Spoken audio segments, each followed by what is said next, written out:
All right, today we are tackling a really big question. We're looking at what happens after a wrong has been done. How does the legal system even begin to try and put the pieces back together? So let's just dive right in. Think about it.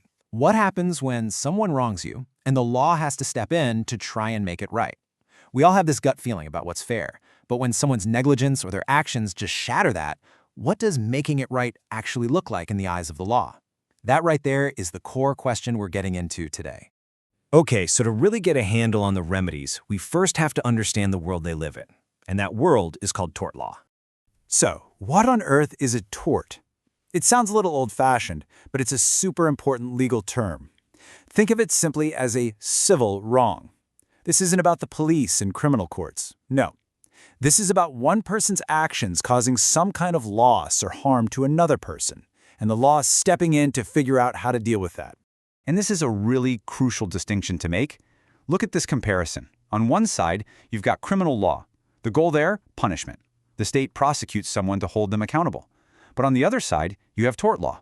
The goal is totally different. It's about rectifying the wrong, trying to fix things. It's not the state acting, it's an individual, the claimant, who sues. The outcome isn't jail time, it's compensation. It's all about repair, not punishment.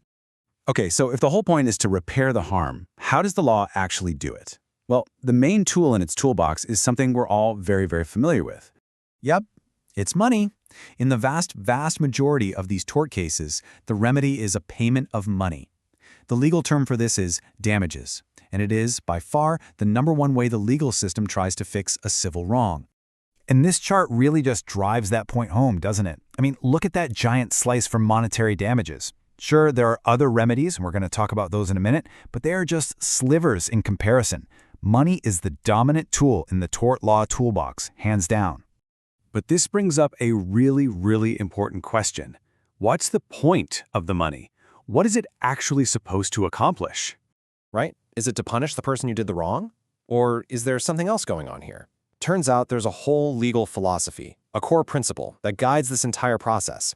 And here it is. Restitutio in integram. Okay, I know, it's a mouthful of Latin, but the idea behind it is actually incredibly simple and really powerful.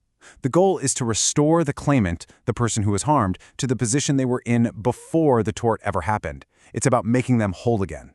Yeah, you can really think of it like the law is trying to hit a rewind button on the harm. It's trying to financially turn back the clock and undo what was done. It's a beautiful idea, right? But, as we're about to see, putting that idea into practice gets messy. This is where the ideal of the law slams into the messiness of real life. Because when you try to apply this rewind button principle, you run into some math problems. Some are easy, and some are just impossible. Let's take an easy case. Say you get injured, and you miss 3 weeks of work. You make $1,000 a week. Well, the math is simple, right? 3 weeks, $1,000 a week, that's $3,000 in lost wages. The compensation directly puts that money back in your pocket. You've been restored. Easy peasy. But what about this? What's the dollar value of a lost limb? How much money makes up for chronic pain for the rest of your life? Suddenly, that beautiful, elegant Latin principle crashes head-on into a very human, very difficult wall. How do you put a price tag on something that's priceless? And this is where we get to the heart of the matter. The law isn't naive. It knows it has limits. This quote says it all. The law has to be as blunt as a blunt tool, and that's really the best that we can do. It uses money as this blunt tool because, well, what else is there? It can't literally rewind time. It can't give someone their health back, so it does the only thing it can. It provides a final, if imperfect, financial solution. So we've talked a lot about payouts for past harm. But what if the harm is happening right now? What if it's an ongoing problem? In those situations, just cutting a check doesn't really solve anything. And this is where the law pulls out a different set of tools. It gets proactive. It realizes that sometimes the best way to make someone whole isn't about the past. It's about stopping the harm in the future. Two big examples here are injunctions and retractions. An injunction is basically a court order telling someone to stop doing something.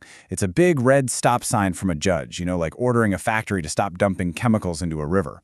And then you have a retraction. This is common in defamation cases where someone's reputation has been unfairly trashed. The court can actually order the person who spread the lies to publicly take it back.